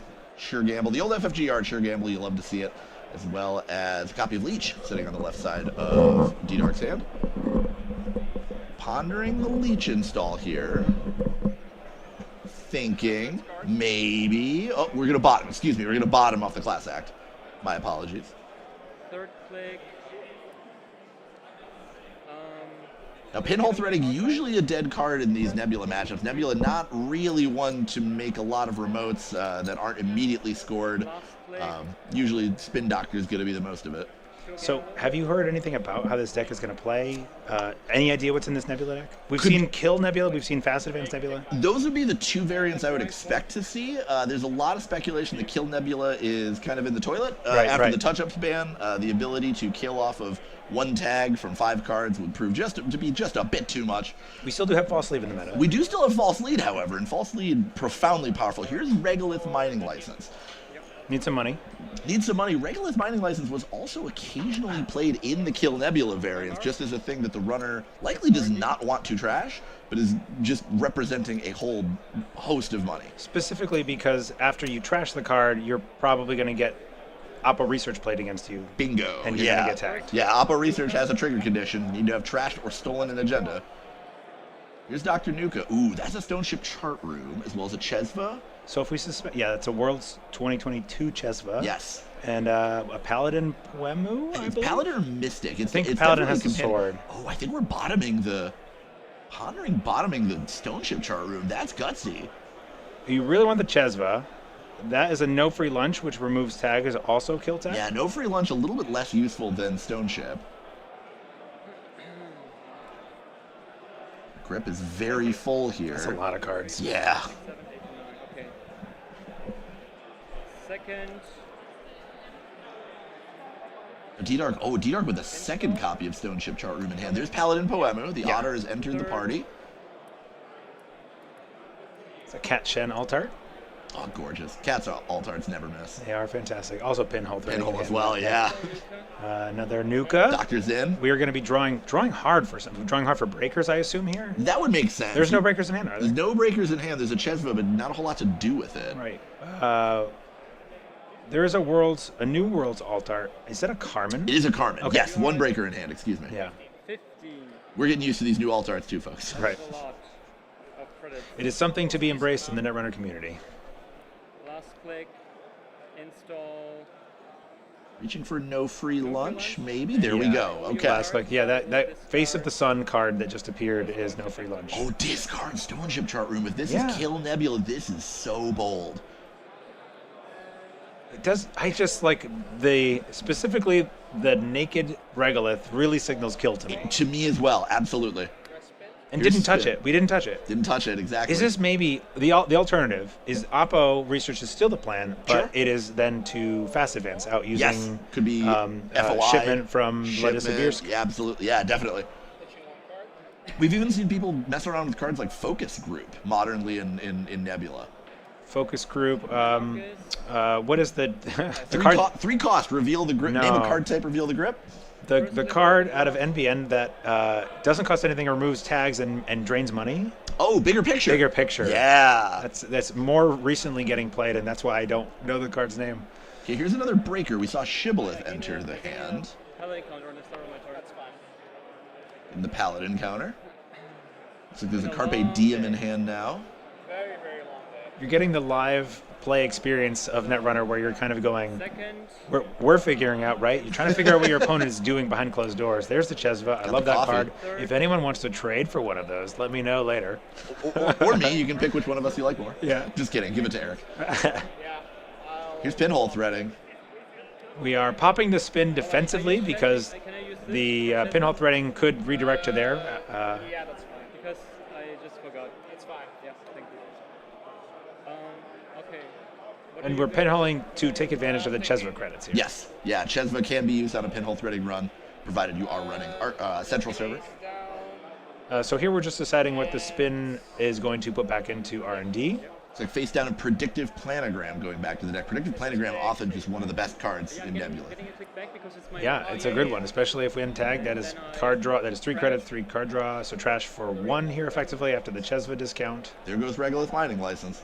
Now we have turned Oppo online. We have only small Oppo though. Small Oppo. Not the end of the world at this point. And we do have a no free lunch on the table. And no free lunch and enough money as well. Right.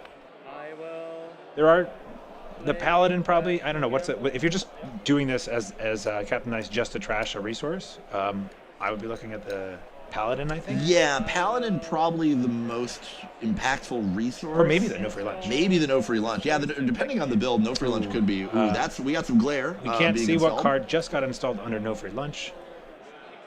Stoneship Chart Room. Being told Stoneship Chart Room. Thank you to our table spotter. Now, what is the card in hand below Shibboleth? It's got a number 3 in the corner. It could be Bravado. I think it's a Bravado. Okay. I believe we saw one of those earlier. Yeah, I'll target. Okay. Edark not really choosing to even try to poke the centrals here to turn off Gemalong Arena, despite having rolled R&D mark a few times this game. So there are definitely some bad face checks. Sure. If you don't have any breakers like right now. Doomscroll's one of the worst. Doomscroll, it's a tag and a net damage. Right, the first time you hit it, it's the first fine. time. It's still a tag, so. And in this case, Captain Nice is not like presenting an immediate problem. Correct. Besides just being a little softer than the later state of the game. But DDR obviously would still like to capitalize on that and get an early access before things get really expensive. Best the Chesvo was previously played in the touch-ups meta. Be curious to see if that one sticks around. But we're going to pop a Dr. Nuka here. We're drawing 4 off of the Class Act and having the bottom one. Seeing a Carpe Diem, looks like a Waken Plant, an Open Market, and I can't tell what that bottom card is. Me neither. Maybe a Boomerang? I think it's a Catch-In Boomerang at the bottom. Could be. Boomerang would make sense out of Sable. We're going to ship the Carpe Diem back.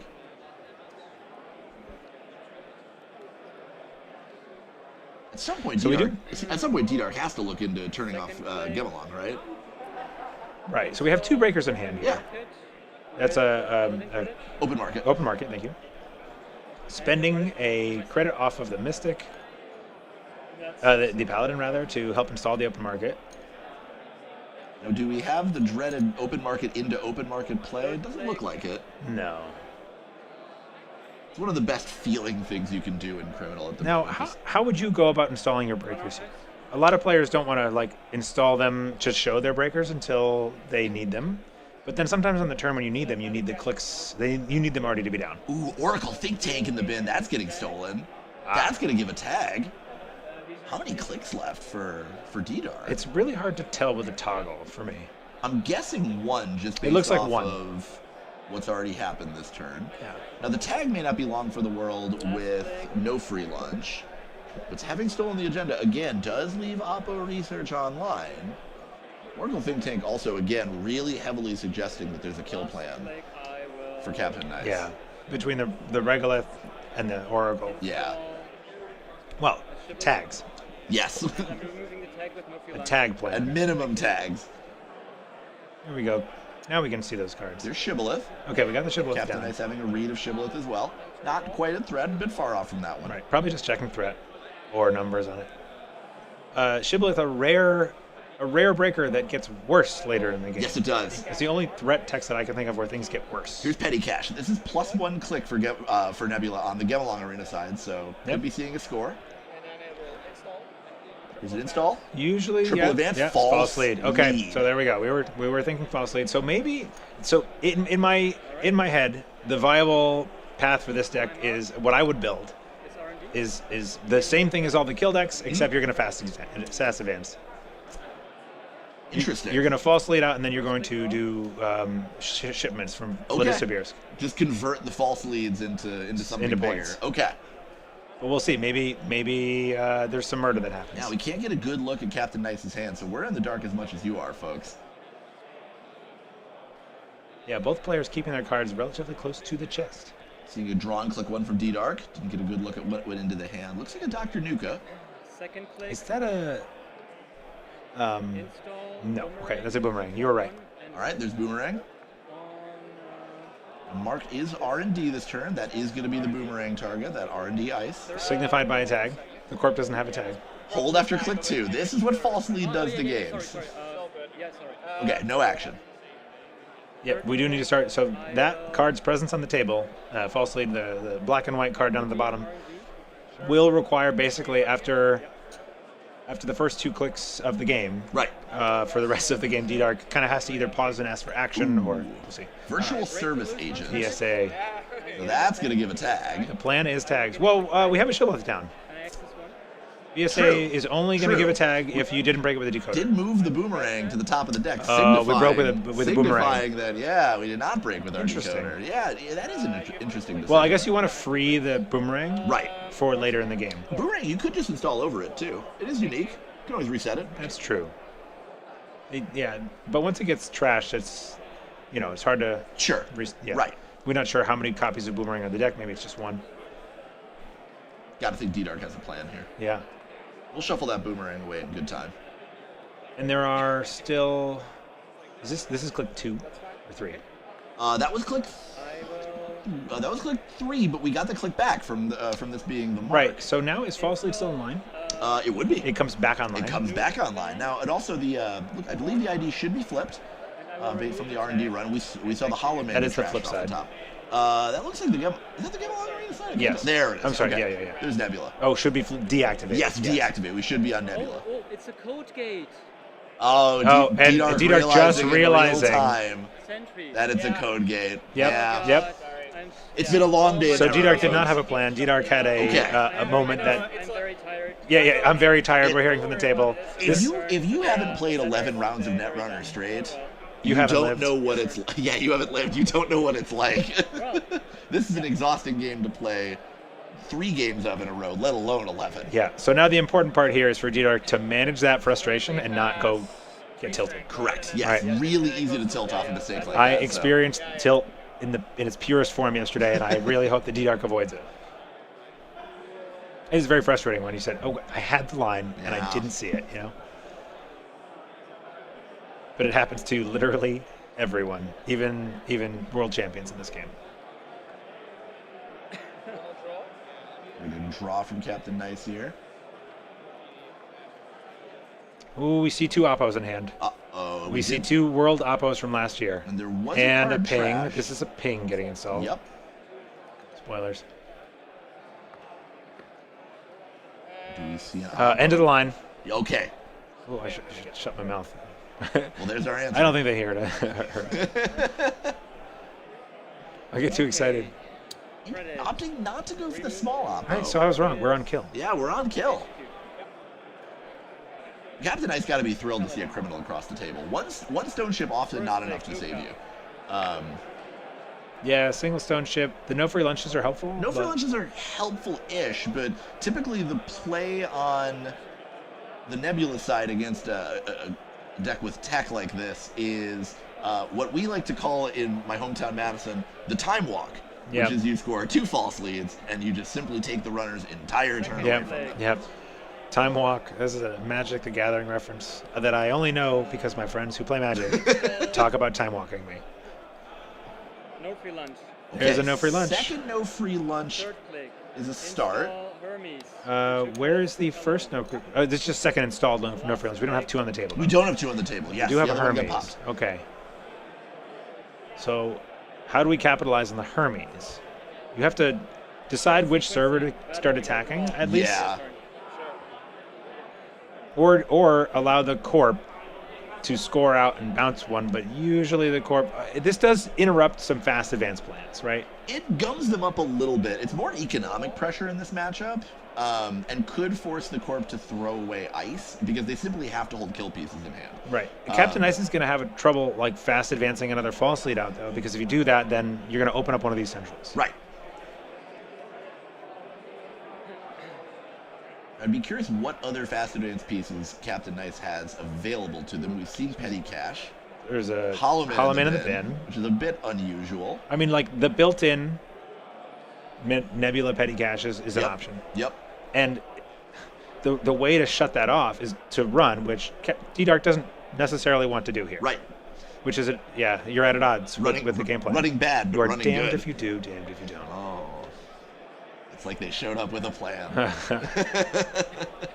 We do see another boomerang in hand, a twinning, which is a liability to install. I mean, also a very good way to close the game out, but then you have the most valuable resource to protect on the table. Right. Yeah, D-Dark now hopefully playing a little mini game called Can I See the False Leads 2 and 3 before Captain Knights does? Right. Having the Chesva and the Paladin installed, the Paladin is a great way to charge the twinning passively without running. Yeah. If there are more installables that cost money. Open markets also will do that. So open market into another open market will charge. So hopefully D-Dark can get the money to install the twinning and start charging that while waiting to pounce. I think we see a pinhole threading going to the bottom of the deck off of the Nuka draw. That's a hit point in this matchup. That's not doing much of anything anymore. Yeah, there are no servers to be worried about pinholing around. Unless you want to capitalize again on the Chesva credits. Second click. Reaching for the twinning, maybe? Yeah, it looked like a twinning install. Yep. Chesvi. Twinning, I mean. Twinning. D-Dark saying install Chesvi. Install Kurapira for 1. Okay, Kurapira. All right, so twinning install with no help from Paladin, and then the second install with the help from Paladin to charge the twinning. The twinning is a very, very important multi-access piece in just about every runner deck. It's very, very popular at the very least. Yes, extremely popular. Discarding 1 card. And every time you every time you spend a credit, host it on another card, the first time each turn, rather, you get to put a power count on it, and then every time you access cards from wow, I am tired too, HQ or R&D, you can spend up to 2 counters to see 2 additional cards. Here's a copy of Sprint on the table for Captain Knights. I think we see Behold in hand. Yeah, there does look to be a Behold in hand. That makes sense. That is a very insulting thing to do. I do believe we also saw an embedded reporting in hand, Oppo Research. 2 cards are going to be going back into R&D here. Real question mark with this Behold. Do you hold it in hand or do you ship it back? What are you choosing to do? Where do you think D-Dark is headed? I think a table Beholds. Well, actually, so based on how D-Dark has been playing it, I would not install it on the table. That makes sense. Yeah. Because I have not seen, D-Dark didn't touch the Regolith. Yep. We did pinhole it. Oh, but no, I'm sorry, wrong. Pinhole it. Pinhole it, but that's 2 of those are already out of the door. So I think all the pinholes are accounted for. Yeah. 1 at the bottom of the deck, 2 in the bin. On 8 credits and some drip, I don't think that I would expect D-Dark to contest something on the table. Well, we're going to make an iced remote here with something in it.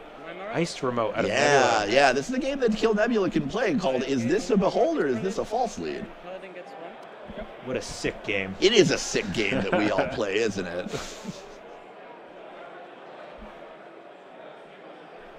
Again, yeah, and I suppose you don't even necessarily. This is a way now with the potential false lead installed on the table that you could then fast advance and repair the damage from Hermes. Here's an Archives run. It is the mark. Oppo Research. Uh-oh. Oh boy. Well then, that's another Oracle Think Tank and a post-truth dividend. Bring your child to work day. Yeah. All right, back up to 4 clicks for D-Dark. That was the mark. What are the odds that we're on IP enforcement? Probably 0, right? Likely 0. Don't really have much interest in actually scoring agendas that aren't called false lead most of the time. I will run this remote. Oh, we're going to run the remote? Let's check that out. This is essentially click 1. It is it's Behold. It's the table Behold. Okay. Be afraid says Behold. So we did get to Hermes Bounce 2 there. We did. Right? We Hermes Bounced the remote, and we Hermes Bounced HQ. Correct. And on 3 tags now. And trashing the Behold. Now, this is really fascinating. Cards in hand. Do we have a TCA in hand? I Class don't Act? know if we have a Class Act in hand, but the Stone Ship and the No Free Lunch are going to do a lot of work here. However, I believe that... Oh, here's False Lead. Captain I's feeling confident. Going to remove a No Free Lunch. There's 1 tag off the board with No Free Lunch. Before your turn starts. And this could just be a play to get D-Dark to cash in the Stone Ship chart room. We've seen 1 go to the bin for hand size already. Overinstalling the Class Act? Trashing the... Oh, trashing the Class Act to Paladin in order to save the Paladin. Yes. The Paladin has a trigger when there are 3 or more credits on the end of the turn. You need to trash either the Paladin or another card on the table. And the class act has really done her work. Yes, yes. The filter draw is nice, but in this case, probably not as critical as having that money. Now, being on one tag is fascinating here. D-Dark, I believe, if I can count correctly, that's 4 cards in hand. Okay, Stone Ship's gone, but Just trashing it. We can't double end of the line. Now, Mindscaping is lethal. 1, 2, 3, 4, 5 cards in hand. Oh, 5 cards in hand. Excuse me, Mindscaping, very much not lethal. Yeah. Okay. We do see a class act at the bottom. Okay. So next turn we can survive by. Well, I mean, we can put a class act down anyway. Oppo. This is big Oppo. I think the plan here is we are on threat 3. Yeah, make D-Dark hold That's tags. why we had 2 points in. Okay, that's one of the reasons we had 2 points in archives. Right. Yeah, it turns on big Oppo. Boy, we are buried in tags. Yeah, literally buried in tags. You can't even see the ID. There's a lot of bad things that can happen at this point, and I wonder what have we been counting influence to the point where we can tell there are 2 end of the lines in this deck? So historically we were on 3. Okay. Have we seen any influence on the corpse side? Sprint. Yep. I believe we've seen 1 that sprint. costs 1. Yeah, 1 sprint, so that's 14 left over, unaccounted for. First click. Yeah, end of the lines are 4 each? 4. Okay.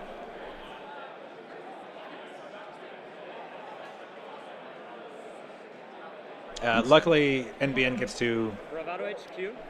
not spend any influence on spin doctors. Correct, yeah, NBN privilege. Yep, Bravadoing HQ, which is just the ping. Makes sense. We have a Kurapira down. We will get a power counter on Kurapira if we remember the trigger. I'm breaking for 1, gaining and twinning. Yeah, makes sense. First. Here comes twinning as well. We should get a power counter on the Kurapira here. Probably not relevant in the long run. 2 extra cards, so excess 3 cards. Okay, seeing 3 out of HQ. Our 5 cards here. So we're just going broke here for the game, hopefully? Hopefully, yeah. Or bouncing something with Hermes. Correct. There is an unres dice on R&D. I didn't move my mark, I think. Did I do my mark? Do you remember? Did I do my mark? Your mark was R&D. R&D, yeah. Oh, Mark was R&D. Mark is okay. R&D. Good. Yeah. I'm very tired. Very tired. Me too. That's Mindscaping. That is a cool Mindscaping. That's essentially a discount copy of End of the Line. That's Pivot? Okay, so probably 2 End of the Lines then, partner. Yeah. But Pivot, that one's out of here. I love the advent of the trashable operation. There's Unsmiling Serevna. Yeah. I'll gain the credits from here. Mindscaping is a bit terrifying, but there's quite a bit of money for D-Dark here. No, we either have 1 or 3 clicks left. We had 3. Okay, we're running the remote. Check the remote. No false leads here. Spin Doctor. That's a spin doctor. Well, you really don't want to let the corp draw right now. No. That's ugly. Genuinely scary. And they can now use the spin to put some of these pieces back. I would assume Pivot. Pivot for sure. Pivot for sure. Maybe Sprint. I would go Pivot, Sprint. Because both those cards are going to potentially let you see. Yeah, we see Sprint. Pivot's on top. Ooh, YDL. Okay. For the money to actually to do this. Sure. Yeah, 7 credits. You generally need 6. 5 if you're going to go with Mindscaping. D-Dark could clear some of these tags and make the kill a little bit harder. If it's 2 end of the lines, 2 end of the lines, then it's 8 credits, right? 6 credits. 3 per. 3 per. You're right. Sorry. Public Trail is 4. Public Trail is 4. Yeah. Now that could be present. Not super relevant on this board state. But yeah, it's possible. Every once in a while they go down to 3 cards. them. Yeah, and you just jump scare them. Here's R&D. This was a ping, I think. That sounds pretty sure we saw right. that install a while ago.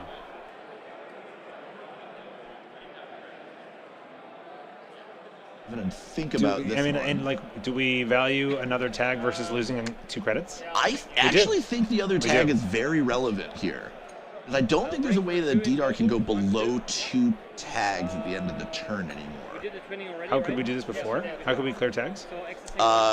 With the basic. Ooh, that's an embedded reporting. Yes. Hold we're on. 5 points. Hold on, nothing to bounce.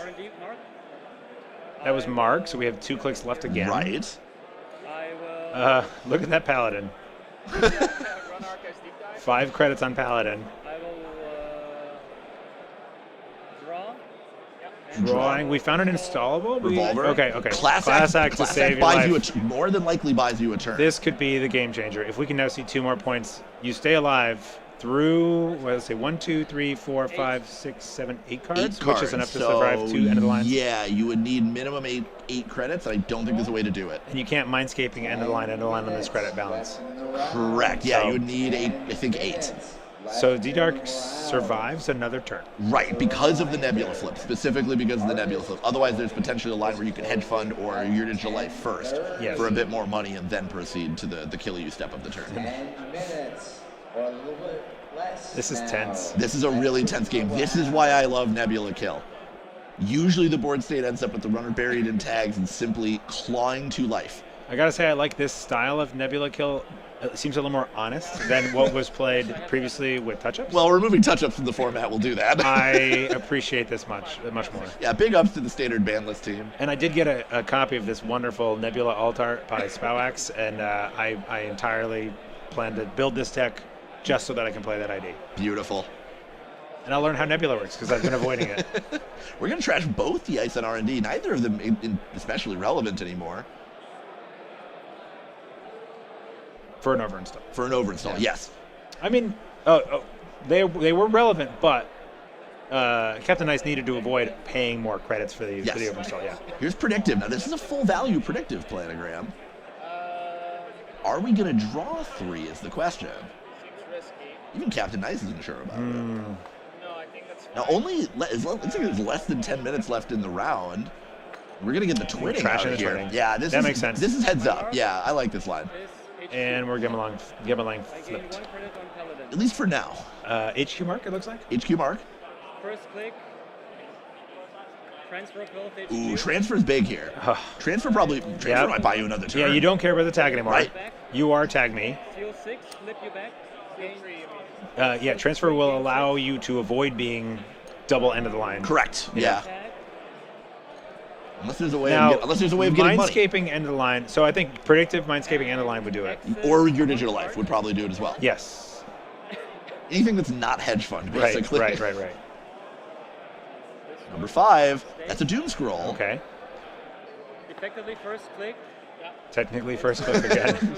There's the gun. Revolver, just to spend off the... Why are we even... Just in case we run into... Serevna, perhaps? Serevna. Yeah. I don't know that Captain Ice is super keen on rezzing Serevna on just 4 credits. Then I will third click Bravado R&D. Here's Bravado R&D. Yeah. I wonder if there's some other... Doom Scroll. Doom Scroll, sure. That's what, we did see Doom Here's Scroll. Spin Doctor. Okay. And we see no res right now on 4 credits. We can't afford, Captain Ice can't afford to go low on credits and be rebuilding because Correct. At that point the game will probably be over if an agenda gets found. It'll be easy to look for one. It's all good. I'm getting 7 for Bravado. These are a bunch of power counters for the... Is correct, right? Sorry, bunch of power counters to represent the bullets on Revolver. Gain 7, right? Just double checking some credit scores. Appreciate our players picking up the pace as we approach the 0-minute mark on the clock. Right. Run back to R&D. It is fresh. That's a predictive planogram. That one's big. Oh, that's a very good draw for Captain Nice. That's about as good of a draw as you could ask for. Yeah, draw 3, gain 3. Draw 3, gain 3. You get 3 more looks. Does that maybe do it? Depends on what's in Captain Nice's hand. Only needs 1 copy of End of the Line. Put D-Dark away for good. We're going to run HQ again. Where's the compilation when you need it? You're telling me. False lead, that's not lethal. My goodness. That's not Bounce? lethal. Yeah, bounce HQ. I actually don't know that this is what you want to do. Run. We know our top of R&D, right? You have to bounce HQ. Oh, you right? have to. You're right. Yeah, Hermes is a mandatory trigger. If there is a face down card, you must do it. Here's Mindscaping. We're gonna open with Mindscaping just to this is, I think, to clear the way, because you can always play the predictive planogram. This is 3 net damage. There's 1. And that's the Carmen. Up Carmen. Here's 2. That's Wake Implant. Letting the dice guide the way. Here's 3. That's a copy of Open Market. Okay. Carve the hand down to 2 cards. We have another copy of End of the Line? Mindscaping? Yeah, you don't even need the predictive planogram. There's End of the line. Bang, yeah, bang. You're game. dead. Wow. Captain Nice takes it. Nebula Talent Management putting the Yusha Sables and Tashta back in the violin case for good. Well played to both players. Nebula not dead after all. And oh, I feel so good watching this. We all said NPN is gone for good. You know, I was surprised to see Epiphany come back, and now we're seeing players have made it work. They will murder if you let them. Egg on my face. I called this deck dead. I called this deck 100% dead after the touch-ups ban. I said I'm glad we don't need to worry about this anymore. Exactly, exactly. Captain Knight saying, not so fast. You're not safe with me around. But really well played to D-Dark. I think D-Dark played to his outs perfectly. Yeah, and if D-Dark sees anything other than that touch-ups, I mean, that false lead there. Correct, yeah, almost anything, It was knife edge, which is the way these games always tend to go. At this level of competition, there is just no gimmies. All of these games are down to the wire. Everyone's working really hard. Especially these tables. Yeah. Now, the good news for both these players, they are both still live for day 2. Both players sitting at 18 prestige points, so 21 prestige points. 21. So we will be seeing them tomorrow. Their run continues, hopefully still in contention for top 16. But I believe we're going to throw it over to a break while we finish up the remaining few rounds here of round 11. This is the last round. Yeah, round 11, and we're going to see who makes day 2. That's right. So, my name has been Cranked. I'm Eric. And I think we'll see you back here in a few. Yeah.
Good morning, good afternoon, and good night, Netrunner players. Once again, live here from Edinburgh, Scotland. Especially good night. Especially good night for us here in Edinburgh. My name is still Cranked. I'm still Eric. And we're just going to be shutting things down for the stream this evening.